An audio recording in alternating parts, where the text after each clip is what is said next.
Salut les gars, j'espère que vous allez bien et bienvenue dans un nouvel épisode de The Fluent French Podcast.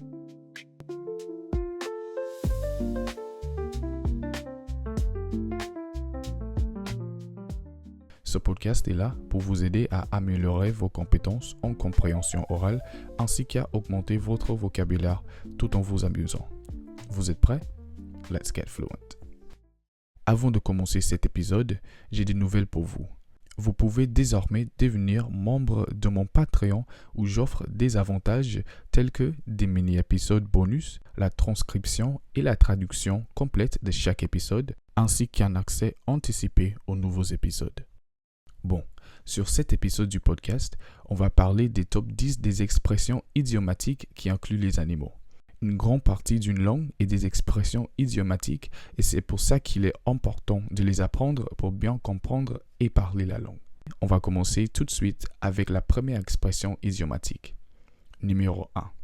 Poser un lapin à quelqu'un. Ça veut dire littéralement en anglais « to place down a rabbit by someone ». Mais en français, dans son sens idiomatique, ça veut dire ne pas se présenter à un rendez-vous ou à une réunion. Ou bien, en anglais, to stand someone up. La deuxième expression, appeler un chat, ce qui veut dire littéralement en anglais to call a cat. Je crois que vous pouvez deviner ce que cette expression veut dire. En anglais, on a une expression très similaire, to call a spade, et cela veut dire la même chose. Cela signifie parler clairement et aborder quelque chose tel qu'il est. La prochaine expression, être une poule mouillée. Cela veut dire littéralement en anglais « to be a wet chicken ». Cette expression a également son équivalent anglais et inclut aussi un animal. L'expression en anglais est « to be a scaredy cat ». Numéro 4 est possiblement une de mes préférées, sauter du coq à l'âne. Cette expression veut littéralement dire en anglais « to jump from the rooster to the donkey ». Mais en français, cette expression signifie sauter d'un sujet à l'autre.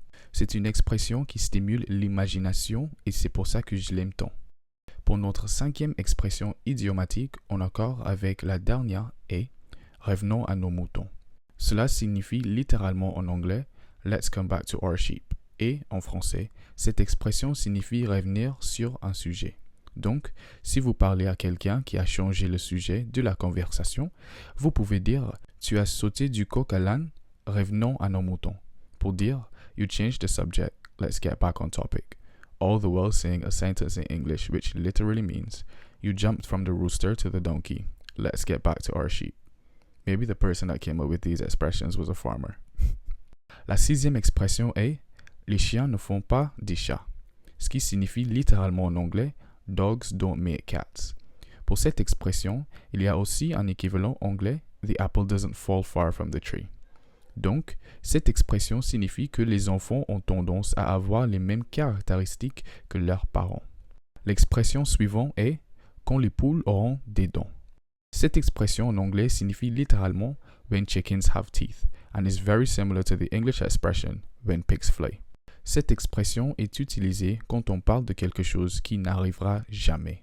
La huitième expression, peigner la girafe, ce qui signifie littéralement en anglais « to comb the giraffe ».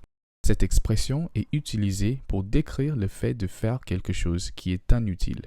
La neuvième est « avoir d'autres chats à fouetter », ce qui signifie littéralement en anglais « to have other cats to whip », like you're whipping a batter. Cette expression est utilisée pour exprimer avoir d'autres choses à faire. Its English equivalent is having bigger fish to fry. La dernière expression est être heureux comme un poisson dans l'eau, to be happy like a fish in water. Cette expression est simple et signifie être content dans une situation. Merci d'avoir écouté cet épisode de The Fluent French Podcast. Abonnez-vous à mon Insta et TikTok à Fluent French 246. N'oubliez pas que vous pouvez désormais devenir membre de mon Patreon pour avoir accès aux mini-épisodes bonus et l'accès anticipé des épisodes. Je mettrai le lien dans la description et sur mes réseaux sociaux. Prenez soin de vous et à la prochaine.